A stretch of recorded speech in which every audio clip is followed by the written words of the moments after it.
Hello बच्चों, good morning all of you. Today I am going to start real number, यानी हिंदी में बोले तो संख्या पद्धति। यह आपके 10th क्लास का जो पहला चैप्टर है, यह बहुत ही इजी है और इसको मैं बहुत ही मीठे तरीक़ा से और आसान भाषा में आपको पढ़ाऊँगा। ठीक है, अगर इस वीडियो को अगर आप अंत तक देखते हैं कि मैं यह वादा करता हूँ आपसे कि आपकी जो भी मिसकंसेप्शन होनी चाहिए या आप नहीं पढ़े हैं इस चीज़ को अच्छा से आप पढ़ लिए हैं पर मिसकंसेप्शन है इसके अंदर आपको समझ नहीं आया, तो ये वीडियो आपको उस सभी डाउट को क्लियर कर देंगे। मतलब क्लियर कर देंगे, जो भी प्रॉब्लम होगा सब A to Z अच्छा से हो जाएगा और आपके एग्ज़ाम में बोर्ड में एक भी क्वेश्चन नहीं छूटने वाला है इस चैप्टर से खास करके। देखिएगा, मज़ा आ जाएगा। तो मैं स्टार्ट करता हूँ इसको बेसिक से, बहुत ही शुरुआती तरीके से। मतलब इसको एकदम बेसिक से, प्रारंभ से एकदम नीचे से मैं स्टार्ट करूँगा ताकि आपको कोई भी परेशानी ना हो। चलिए स्टार्ट करते हैं। क्योंकि ये नाम ही है संख्या पद्धति, तो सबसे पहले मुझे नॉलेज होनी चाहिए, ज्ञान होनी चाहिए इसमें संख्या के बारे में। ठीक है, अगर आपको संख्या के बारे में पहले भी पढ़ चुके हैं फिर भी मैं सोचता हूँ कि इसको अच्छे से थोड़ा कर दूँ ताकि जो भी डाउट हो सब क्लियर हो जाएगा। चलिए, संख्या में सबसे पहली संख्या आती है प्राकृतिक संख्या। ओके, प्राकृतिक संख्या क्या होती है? जैसे आपके बोर्ड पर स्क्रीन पर देख रहा होगा, देखा जाए तो प्राकृतिक संख्या, this is the first number. यह पहला संख्या प्राकृतिक संख्या है। देख रहे हैं 1 2 3 4 5, यानी बोले तो जो नंबर सिस्टम है ये जिसको हम लोग गिनती जैसे शुरुआत करते हैं बचपन में, चाहे आज भी बोलते हैं कि बच्चों को गिनती शुरुआत करो, तो बच्चा गिनती कहाँ से शुरुआत करती है? 1 से। उसके बाद बोलती है 2, यानी 1 2 3 4 5 6 7 8 9। इस संख्या को, जो भी संख्या होती है सबको प्राकृतिक संख्या बोलते हैं, यानी गिनती की संख्या होनी चाहिए। इसको इंग्लिश में नेचुरल नंबर बोलते हैं। क्या बोलते हैं? इसको इधर लिख रहा हूँ, नेचुरल नंबर बोलते हैं। ठीक है, समझ गए होंगे। नेक्स्ट है आपका पूर्ण संख्या। देखिए, प्राकृतिक संख्या देखो 1 2 3 4, इसमें क्या एक चीज़ एक्स्ट्रा ऐड कर दो, सिर्फ 0, तो वो पूरी संख्या है आपकी क्या बन जाती है? पूर्ण संख्या बन जाती है। प्राकृतिक संख्या में आप 0 लगा दो ना बाबा रे, बस 0 के लगा करके उस संख्या को एक जगह रख दो, सारी संख्या बन जाएगी, पूर्ण संख्या बन जाती है ना। क्या बन जाती है? वो पूर्ण संख्या बन जाती है। एक है पूर्णांक संख्या। क्या है? पूर्णांक संख्या। देखिए, पूर्णांक संख्या में क्या है? जैसे प्राकृतिक संख्या 1 2 3 4, यानी 0 बोलो तो एक पूर्ण संख्या 0 1 2 3, और इसकी जस्ट माइनस -1 -2 -3 -4 -5, ये सभी नंबर है ना। यानी बोले तो जो पूर्ण संख्या है ना उसको 2 बार लिख दो, एक प्लस वाला एक माइनस वाला, वो संख्या बन जाती है कौन सी संख्या? पूर्णांक संख्या बन जाती है। क्या बन जाती है? पूर्णांक संख्या। तो अगर आपसे बोले कि क्या, देखो मैं आपसे बोलूँ एक क्या है? पूर्ण संख्या है, पूर्णांक संख्या है या प्राकृतिक संख्या है? एक मेरी प्राकृतिक संख्या भी है, एक मेरी पूर्ण संख्या भी है और एक हमारी पूर्णांक संख्या भी है। क्या है? एक हमारी पूर्णांक संख्या भी है। ठीक है, तो मैं इस ओवरऑल सभी सिस्टम को मैं इस तरीके से मैं आपको बना के दिखा दूंगा। ठीक है, एक होती है परिमेय संख्या, ध्यान दीजिएगा। परिमेय संख्या देखिए, √4 √16 √20, मतलब 225 बोले तो √4 √16 √225 एंड सो ऑन, सभी आपकी आगे बढ़ती जा रही है। ठीक है ना, क्या बढ़ती जा रही है? परिमेय संख्या। तो ये सभी जो एग्जाम्पल आपको दिख रहा है सब परिमेय संख्या के एग्जाम्पल है। यानी परिमेय संख्या किसे बोलते हैं? वैसी संख्या जिसको हम P/Q के फॉर्म में, P/Q के रूप में लिख सकते हैं। ये जो P होता है और Q होता है, ये दोनों आपकी पूर्णांक होती है। ये दोनों क्या होती है? ये दोनों का दोनों पूर्णांक होती है। पूर्णांक आपने देखा, दिस नंबर इज पूर्णांक, ये नंबर पूर्णांक है। यानी 1 हो सकती है, 2 हो सकती है, 3 हो सकती है, -1 -2 -3 हो सकती है। यहाँ पर जो Q है ना, देखिए ये जो Q है आपकी 0 कभी नहीं होनी चाहिए यार।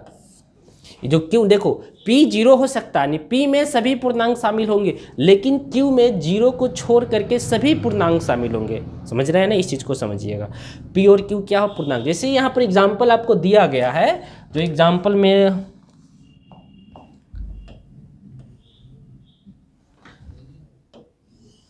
एग्जाम्पल दिया गया है, क्या दिया गया है, परिमेय संख्या √4 बोले तो क्या कर सकते हैं, √4 का वर्गमूल कितना होता है, 2 आता है। क्या 2 आपको P बटा Q के रूप में दिख रहा है? यस, ये बटा के रूप में है, कुछ नहीं तो नीचे 1, सबके पीछे नीचे 1 छुपा ही रहता है। क्या रहता है, कुछ भी ना हो, सबके नीचे, सबके आगे, सबके पीछे, सबके ऊपर। दिमाग में याद रख लीजिएगा, सबसे बहुत अच्छा कंसेप्ट बता रहा हूँ। 1 एक ऐसी है, ठीक है ना, एक 1 ऐसी संख्या है जो हर किसी के साथ बिन बुलाए बिन कहे अटैचमेंट में रहता है। मतलब बोले तो देखो, जो 1 है ना, देखो 2 के बाद में गुना में भी हो सकता है, इससे पहले भी गुना में हो सकता है, 2 बोलो तो इसके ऊपर यानी 2 के पावर में भी 1 हो सकता है, 2 के बटा में भी 1 हो सकता है। यानी बोले तो ऊपर नीचे आगे पीछे हर जगह आपके 1 छुपा रहता है। इसलिए एक बताओ, देखो 2/1 यानी ये बताओ आपको क्या P बटा Q के रूप में दिख रहा है कि नहीं दिख रहा है। इसलिए दिस नंबर इज ऑल्सो परिमेय संख्या, यानी ये जो नंबर है आपका, ये भी परिमेय संख्या है, जिसको इंग्लिश में हम लोग क्या बोलते हैं, इसको इंग्लिश में रेशनल नंबर बोलते हैं। क्या बोलते हैं, रेशनल नंबर बोलते हैं। इंग्लिश वाले बच्चे देख सकते हैं rational number. Next one is अपरिमेय संख्या। क्या है अपरिमेय संख्या, देखो √5, √7, √11, √13, √117, ये सभी संख्याएं अपरिमेय संख्या है। तो आप बोलिएगा कि सर ऐसा ऐसा कितना संख्या हो सकता है। So simple. अपरिमेय के लिए अगर बात करें, जो संख्या, जैसे आप लोगों ने वर्ग और वर्गमूल आसानी पढ़े होंगे, पहले से भी पढ़ाई किए होंगे, ठीक है ना। तो देखिए सिंपल सा मेरा एक फंडा है कि अपरिमेय संख्या कौन सी है बाबा। देखो जो भी संख्या रूट में अगर डाल रहे हैं उसको, ठीक है ना, अगर इसको रूट के अंदर में है और इसका एक वर्गमूल ना निकले, क्या ना निकले, एक पूर्ण रूप से इसका वर्गमूल ना निकाल पाए, तो ये संख्या आपकी कहलाएगी कौन सी संख्या, अपरिमेय।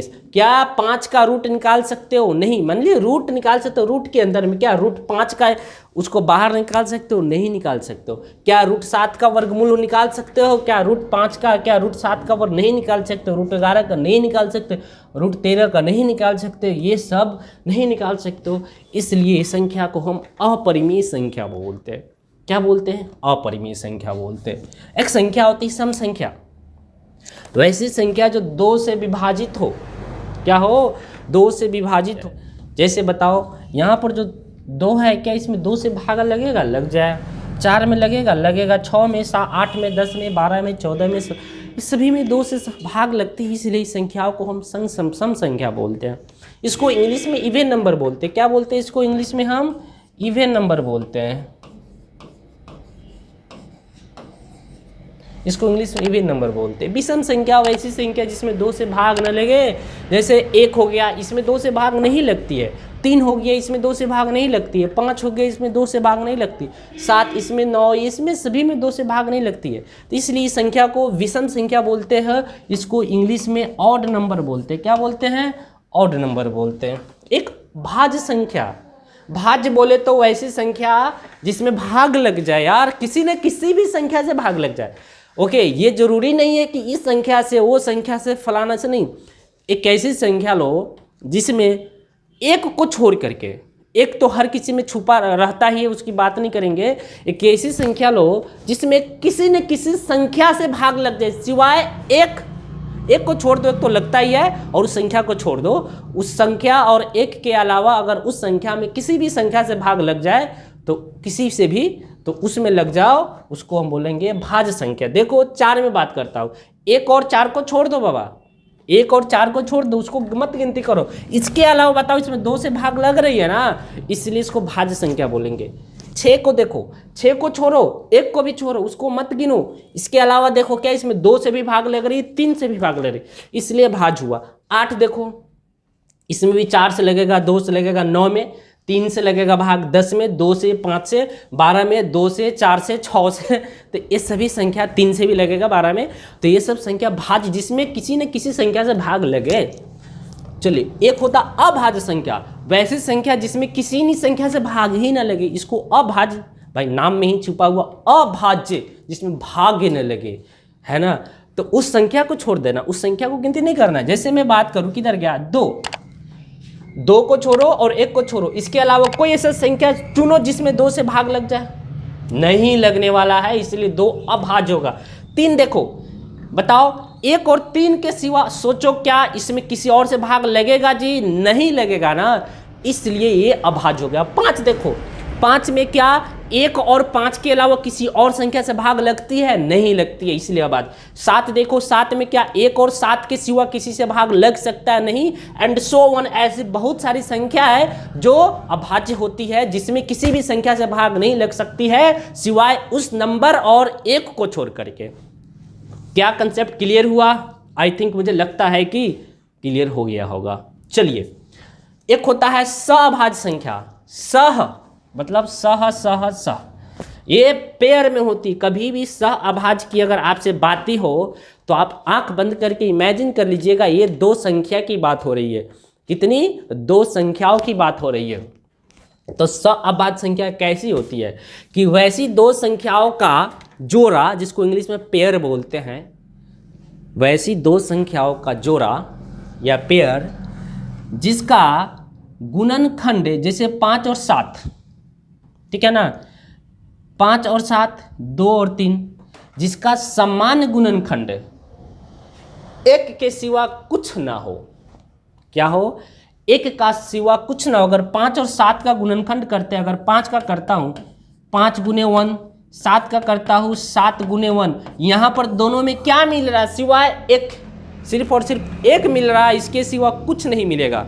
उसकी अभाज्य गुणनखंड करोगे तो जो मिलता है उसको इंग्लिश में कॉमन फैक्टर बोलते हैं और हिंदी में समान गुणनखंड बोलते हैं। कि वैसी 2 संख्या जिसकी समान गुणनखंड ओनली 1 हो, यानी उसकी सिवा कुछ ना हो, उसको हम लोग सअभाज्य संख्या बोलते हैं।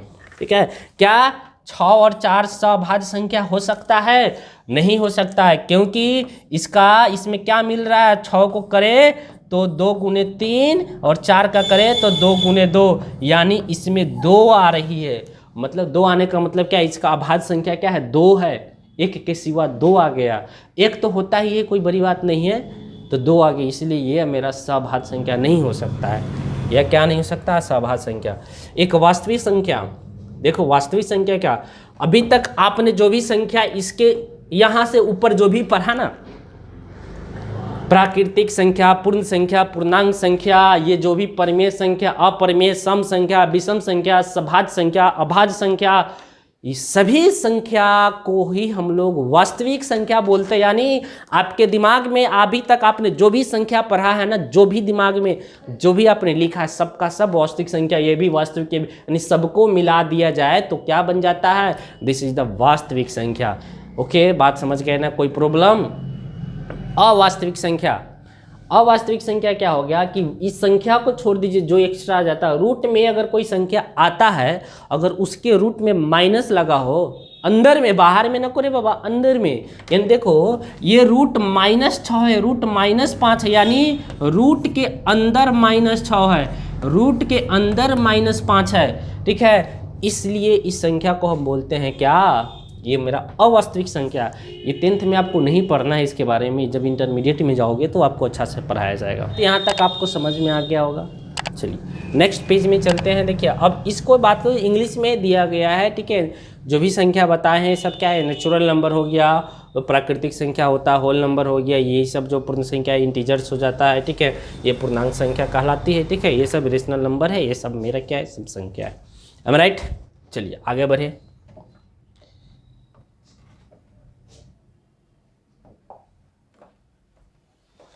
Next page.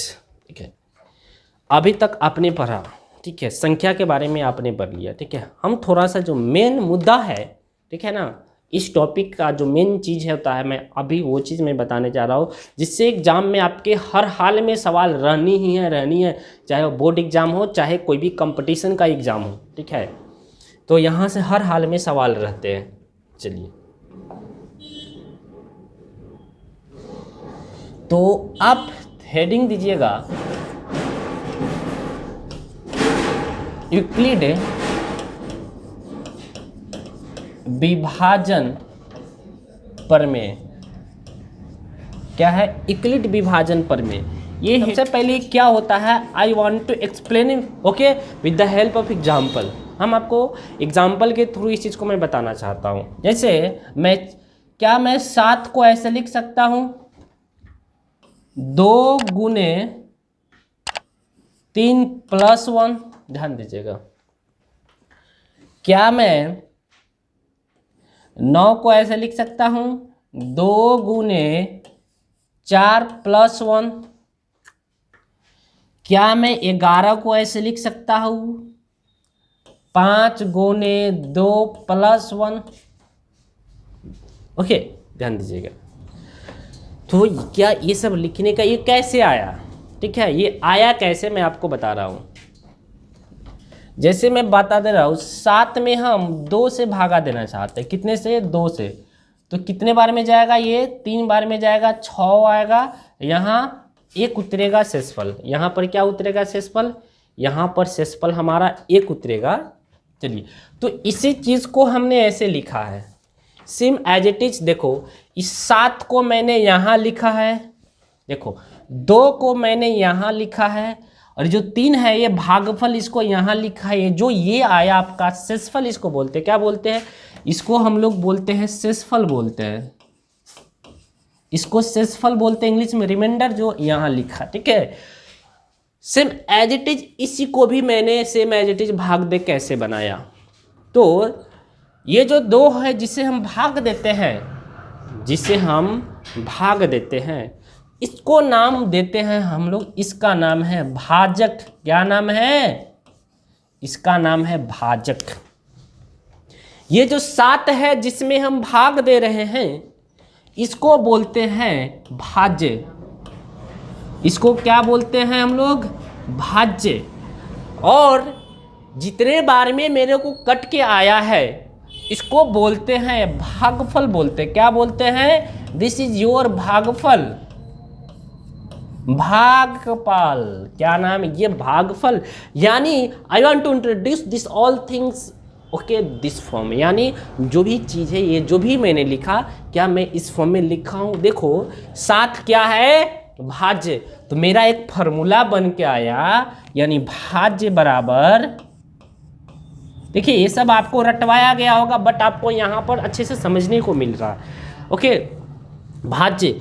और वीडियो को तो अंत तक देखिएगा। अगर अच्छा लग रहा होगा तो दोस्तों को प्लीज़ ज़रूर शेयर कर दीजिएगा। चैनल तो लाइक एंड सब्सक्राइब ज़रूर कीजिएगा। लाइक सब्सक्राइब वीडियो को, चैनल सब्सक्राइब ज़रूर कीजिएगा, क्योंकि हम भी आपके लिए जितना मेहनत कर रहे हैं, आपकी एक रिस्पॉन्सिबिलिटी बनता है कि मुझे भी आप सपोर्ट करें और इस चैनल को ज़्यादा से ज़्यादा आगे बढ़ाने की कोशिश करें। और ऐसे ही एक से एक बढ़ करके आपको अच्छा से अच्छा कंसेप्ट और ट्रिक का भी वीडियो मैं लाऊंगा, समझ रहे हैं ना। और इस तरह का कंसेप्ट भाज्य, चलिए समझ गए होंगे। 7 ये जो भाज्य है बराबर 2 क्या है बाबा? भाजक है। इस 2 को क्या बोले? भाजक। गुन्ना 3 क्या है? भागफल है ना। क्या है ये? 3 भागफल है। और इसके पास प्लस 1 क्या है? ये शेषफल है। तो यानी ये मेरा आया क्या? शेषफल आया। देखिए फार्मूला बना कि नहीं बना? भाज्य बराबर भाजक गुने भागफल जोड़ शेष। दिस इज योर यूक्लिड विभाजन प्रमेय। अब सोचते हो ये, देखिए नामों में कुछ नहीं यार, नाम तो कुछ लोग रख देते हैं, यूक्लिड साहब ने कुछ ऐसा किया और ये ऐसे बना दिया, तो इसको नाम क्या दिया, यूक्लिड विभाजन प्रमेय। प्रमेय क्या होता है, ये रास्ता दिखाता है कि मुझे किसी भी प्रॉब्लम को कैसे करनी चाहिए, ठीक है। कुछ नहीं होता, आप पहले से भी जानते हैं, भाज बराबर भाजक गुणक भागफल जोड़ से, बट इसको एक नया नाम दे दिया गया इस चीज को, यूक्लिड विभाजन प्रमेय। इसको ऐसे स्टैंडर्ड फॉर्म में भी लिखा जाता है, भाज्य को लिखा जाता है ए, भाजक को लिखा जाता है बी, और भागफल को लिखा जाता है Q, और प्लस है तो और शेषफल को लिखा जाता है R। क्या लिखा जाता है, तो यहां से बना यूक्लिड विभाजन जो प्रमेय बना आपका, A बराबर BQ प्लस R, यही तो आपका फॉर्मूला बना जी, एक प्रमेय बना जी। क्या बना, यही यूक्लिड विभाजन प्रमेय। अब जरा सा गौर कीजिएगा इस यूक्लिड विभाजन प्रमेय पर, ये क्या है जो भी है आपके सामने है, मैं बात ये कर रहा हूँ इस थोड़ा सा बी के बारे में। व्हाट इज बी, यही तो मेरा बी है, क्या है, यही तो मेरा बी। देखिए भाज्य बराबर भाजक, यानी बी क्या है, सॉरी बी हमारा क्या है, ये भाजक है, और क्यू क्या है, भागफल है, आर क्या है, शेषफल है, और ए क्या है, भाज्य है, क्या है, जिसमें भाग दे रहे हैं। तो देखिए ये जो आपका बी है यानी भाजक, क्या है, ये जो आपका बी है भाजक, ये कभी भी शेषफल से जो होता है बड़ा होता है। क्या होता है आपका, शेषफल से बड़ा होता है, हमेशा याद रखिएगा। और जो आर हो गया, ये आपका जो शेषफल होती है, कभी भी इस बी से हमारा क्या होगा, छोटा ही होता है। यानी बोले तो जो आपका आर होगा यहाँ पर किससे छोटा होगा, बी से हमेशा छोटा होगा, लेकिन 0 और 0 के बराबर हो सकता है। तो ये आपका यूक्लिड विभाजन प्रमेय है। क्या है ये आपका, यूक्लिड विभाजन प्रमेय है। जो आर बोले तो जो शेषफल है, इसको इंग्लिश में रिमाइंडर बोलते हैं, जो हमेशा क्या इस भाजक से छोटा होता है। दिमाग में क्या यहाँ तो देख भी रहे हैं आप, जो आपकी यहाँ पर जो आर है हमेशा बी से छोटा, यानी भाजक से छोटा, और शेषफल से सॉरी ये 0 और 0 के बराबर भी हो सकता है, और इसे बड़ा भी हो सकता है। ओके, चलिए देखिए यहाँ पर आपको एग्जाम्पल, जैसे आपका जो 1 है, बताइए 1 क्या 2 से बड़ा है कि नहीं, सॉरी 2 से छोटा है कि नहीं है, क्या 1 आपका 0 से बड़ा है कि नहीं है। एक 0 वाला केस लेके बताए क्या, चलिए बताते हैं। जैसे मान लीजिए आपको 4 में 2 से भागा दे रहे, कितने से, 2 से, तो 2 दूना 4, कितने बार में कटा, 2 बार में कटा, यानी 0 आ गया। बताइए यहाँ पर जो ये आर है, ये आपका क्या है, बी है, और आपका क्या है, आपका ये क्यू है। तो इसमें क्या हो गया, आपका जो आर है 0 के बराबर आया कि नहीं आया, लेकिन क्या ये बी से छोटा ही तो है, क्योंकि बी आपका 2 है ना, तो कभी भी आर आपका बी से छोटा ही होता है, बस होता है तो होता है, क्या होता है देख लीजिए। चलिए नेक्स्ट बढ़े, ये यूक्लिड विभाजन प्रमेय। अब आपको हम ले चलते हैं यूक्लिड विभाजन एल्गोरिदम की तरफ। किधर ले जा रहे हैं, यूक्लिड विभाजन एल्गोरिदम की तरह। अगर इस पर देखिए, ये सवाल इस पर बहुत भर भर के आते हैं, बहुत ज़्यादा, इसका होगा पता है, तो इस पर मैं आपको एग्जाम्पल भी प्रूव करवाऊंगा। चलिए नेक्स्ट पेज में हम जाते हैं थोड़ा सा। अगर आप लोगों को नहीं उतारा होगा उसको आप वीडियो पॉज करके पीछे करके आप लोग नोट आउट कर लीजिए। अब आते हैं थोड़ा सा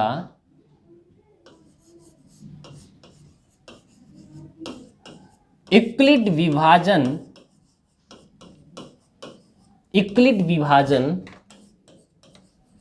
एल्गोरिदम की तरफ।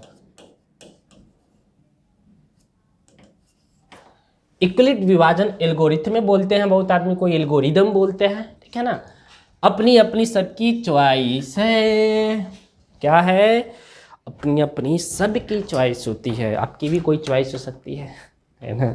चॉइस बहुत कुछ होती है, किसी को कपड़े की चॉइस अच्छी होती है, किसी को खाने की चॉइस होती है, किसी को और कुछ की भी चॉइस होती है ना, बट यहाँ पर लिखने की चॉइस हो रही है। क्या बात करूँ, यूक्लिड विभाजन एल्गोरिदम। देखिए ये तो कुछ नहीं है बाबा, ये तो बस हलवा है यार। क्या है, ये हलवा है। देखो क्या है, वो था प्रमेय था, यहाँ पर एल्गोरिदम है। क्या है, उस प्रमेय का सहारा से हम एल्गोरिदम जो होता है ना बात करेंगे। यानी क्या होता है, बस कुछ नहीं होता, ये मेथड होता है एक। दिस इज मेथड, यानी बोले तो ये एक तरीका होता है। क्या होती है? एक तरीका होता है। कैसा तरीका, किसके लिए तरीका? ये तरीका है आपका क्या, HCF निकालने का। यह दुनिया की सबसे आसान तरीका होती है HCF निकालने का। इस तरीके से आप चुटकियों में किसी भी नंबर का HCF निकाल सकते हो। ये बहुत ही आसान तरीका होता है to find the HCF of the any two numbers. Okay, तो HCF को हिंदी में क्या बोलते हैं? महत्तम समापरिवर्तक। HCF बोले तो हाईएस्ट कॉमन फैक्टर। क्या? Highest common factor. चलिए इस तरीकों को देखते हैं कि कैसे ये तरीका हमारा अप्लीकेबल होता है with the help of algorithm, यानी प्रमेय के सहारा से। एग्जाम्पल के थ्रू हम समझेंगे। पहला एग्जाम्पल लेते हैं। मान लीजिए मेरे को निकालना है 225 और 625 का HCF निकालना है। कौन सा? एल्गोरिदम का प्रयोग करके, यानी यूक्लिड विभाजन एल्गोरिदम, यानी यूक्लिड विभाजन प्रमेय का सहारा लेकर के मैं यहाँ पर 225 और 625 का क्या निकालूंगा? HCF निकालूंगा। देखिए हमारे पास दो नंबर अवेलेबल है। एक नंबर जो छोटा है, एक नंबर मेरा बड़ा है। यहाँ पर दो नंबर अवेलेबल है। One number is small and another number is big, large. तो मैं क्या करूँगा? देखिए ये छोटे भाई है बाबा रे, ये बड़े भाई है ना। ये क्या है? छोटे भाई है, यानी छोटे मियाँ बड़े मियाँ। तो हम क्या करते हैं, जो बड़े मियाँ होते हैं उस बड़े मियाँ में छोटे मियाँ से भाग लगा दो। क्या लगा दो? भाग लगा दो। भाग लगाना तो पड़ेगा, लगाते हैं। चलिए ओके, जिससे हम क्या करेंगे? भाग लगा देंगे। बहुत ही आपको खूबसूरत दिखाना है ना, तो इसको बॉक्स भी बना सकते हैं। बहुत सारे लोग बनाते हैं बॉक्स, आप भी बना दो। आपका क्या जाता है? किसी का कुछ नहीं जाता है। आप भी बना दो, बना सकते हो। चलिए देखो 225 625 से आपको भागा देना है। 625 में 225 से अब कितने बार में जाएगा ये देख लो एक बार। ये तो बड़ा नंबर है, तो ये सोचते हो कि देखो जस्ट अप्रॉक्सीमेशन इसमें बहुत ज़्यादा काम करता है। ठीक है, आपको तो आपने टेबल सीखा होगा 20 तक की, आपको 20 तक का ही पढ़ा आता है। आप बोलिएगा कि सर 225 का पढ़ा हम कैसे पढ़े? अरे पढ़ने की थोड़ी बोल रहे हैं, दिमाग तो इस्तेमाल कर सकी तो है ना। ये 225 है ना, मतलब 225 है, 625 है, तो देगा आप 25 को 3 बार करोगे तो 75 आ जाएगा। तो 6 से 75 हुआ, 3 बार करोगे, लेकिन है 6 से 25 है ना। क्या है? 6 से 25 है। तब 2-3 बार में नहीं करो, आप 2 बार में करो। 2 से गुणोगे तो क्या होगा? 450 हो जाएगा, यानी इससे छोटा आ गया ना, बस होता गया। तो कितने 2 बार में जाएगा ये? तो 2 बार में जाएगा तो 450 आया ना, आया। चलो 5 में से 0 घटाओगे तो 5 ही बचेगा। ये 2 में से 5 नहीं जाएगा तो इधर से एक हासिल लो, तो ये 12 बनेगा। 12 में से 5 गया, ये 7 बचेगा। और ये बात करते हैं 5 बच गया, 5 में से 4 गया, 1 आ गया। अब देखो शेषफल कितना आया बाबा? ये 175। क्या 175 आपको 225 से छोटा है?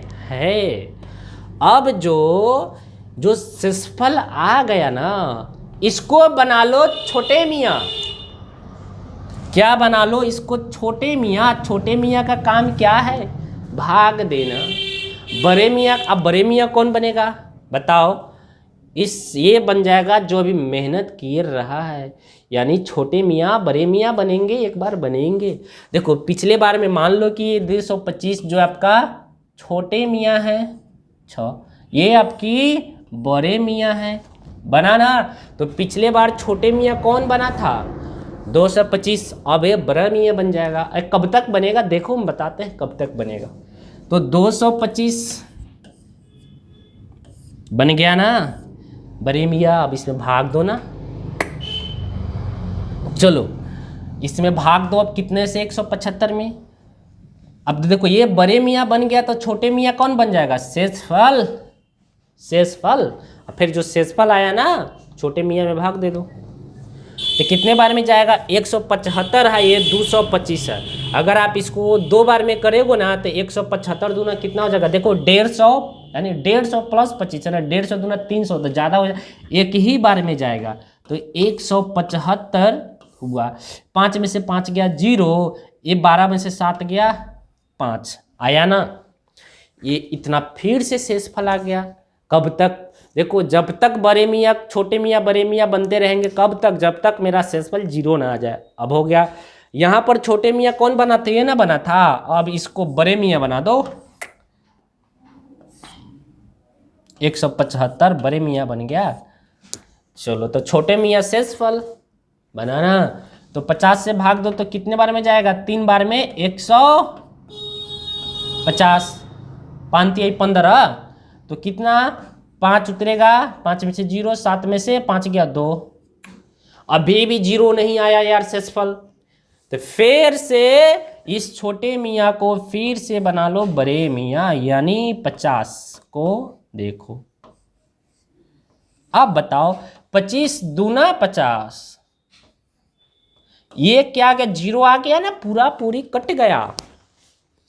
अब तो कोई नहीं बनेगा छोटे मियाँ बड़े मियाँ, जैसे थे वैसे ही रहेगा ना, अब तो खत्म ही हो गया, 0 आ गया। अब बताओ ये जो छोटे मियाँ होते हैं ना, ये जो छोटे मियाँ एक समय आता है कि ये बन जाता है HCF, यानी सबसे लास्ट वाला जो छोटे मियाँ हुए, कौन सा, लास्ट वाला आपकी जो छोटे मियाँ बने, ये बन गया HCF। लास्ट वाली छोटे मियाँ कौन है, 25, तो यानी HCF कितना हुआ, 25 25 25 25। कितना आसान था यार। This is the process, this is a विधि, यानी यह विधि है, तरीका है किसका, HCF निकालने का। देखो मैं तो ऐसे समय लगा के आपको बताया, क्योंकि मेरे को एक्सप्लेन करना है, बताना है, समझाना है, तो लगेगा ही। तो ये HCF कितना आया, अब इसके ये आपका HCF आ गया, जो सबसे लास्ट वाले छोटे मियाँ बनते हैं। ऐसे बहुत सारे एग्जाम्पल। तो देखो ये क्या प्रोसेस कब तक करना है, यहाँ पर जो आपका चेंज हुआ, क्या हुआ देख रहे, 225 में 625 से भागा दिए, यानी जो शेषफल आया, ठीक है, उस शेषफल से फिर से भागा देंगे इसमें, इधर वाला में, यानी छोटे मियाँ में। ये छोटे मियाँ 125, फिर से यहाँ भाग दोगे, फिर शेषफल आएगा, फिर शेषफल से फिर से इस छोटे मियाँ में भाग दो तो इतना आया, ठीक है। फिर इससे क्या होगा, इसमें भाग दो तो ये 0 आ गया। ये तरीका होता है मेरा यूक्लिड विभाजन प्रमेय का, कि सारा से देखो क्या हो गया, ठीक है। यहाँ पर यही तो मेरा HCF निकल गया 25। तो यूक्लिड विभाजन प्रमेय जो होता है ना मेरा, कुछ ऐसा ही होता है, ठीक है। यही तो तरीका है, इसी को नाम दिया गया है यूक्लिड विभाजन एल्गोरिदम। ये जो तरीका है, इस तरीके का नाम क्या है, यूक्लिड विभाजन। देखिए हर स्टेप में कुछ ना कुछ है, ठीक है। जैसे यहाँ पर 225 है, यहाँ पर 625 है, और यहाँ पर शेषफल कितना आया है, तो यहाँ पर देखो 200, ये जो ये होता है ना, इसको भाज्य बोलते हैं। ये भाजक हुआ, ये भाजक हुआ, ये शेषफल हुआ, ये आपकी क्या हो गया, भागफल हो गया। तो यहाँ पर क्या मैं 625 बराबर लिख सकते हैं 225 गुने 2, जगह तो नहीं है,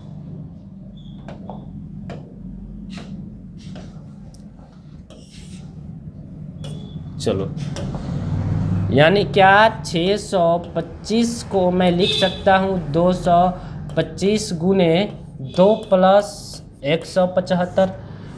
ओके, इतना आया, यही ना एल्गो प्रमेय था। और ये 225 बराबर क्या लिख सकता हूँ मैं, 225 बराबर क्या लिख सकता हूँ, 175। कितने से भागा दे रहे, 175 से कितने बार में, एक बार में। शेषफल कितना आया है, 50। फिर 175, अब इसमें भागा दे रहे हो ना, 175 बराबर आप लिख सकते हो, क्या लिख सकते हो, कितने से गुना कर रहे हो, भाग दे रहे हो, 50। कितने बार में गया, 3 बार में। कितना है शेषफल, 25। अब फिर से 50 को मैं सॉरी तो ऐसे फिर 50 बराबर क्या लिख सकते हो, 25 गुने 2 प्लस 0, यानी ये जब तक जाएगा जब तक कि शेषफल हमारा 0 ना। चलिए मैं पार्ट 1 को, इस सेशन को यहीं पर थोड़ा ख़त्म करना चाहता हूँ, क्योंकि वीडियो थोड़ा लॉन्ग हो जाएगा, जिससे आप भी बोरिंग महसूस करोगे। तो मैं कोशिश करता हूँ किया, शायद बहुत ही कोशिश किया और मुझे इतना विश्वास है कि ये वीडियो आप लोग को ज़रूर समझ में आया होगा। और अगर समझ में आ ही गया तो क्या है देर किस बात की, प्लीज़ लाइक कर दो यार, सब्सक्राइब भी कर दो और शेयर कर दो, अपने दोस्तों को बता दो कि आ गए हैं एक यूट्यूब पर नए सर एक धमाकेदार वीडियो के साथ, और ऐसे लेक्चर, इससे भी अच्छा लेक्चर नेक्स्ट वाला होगा, इट्स माय प्रॉमिस। ठीक है, तो thank you so much. Okay, enjoy करते रहिए, पढ़ते रहिए, बाय।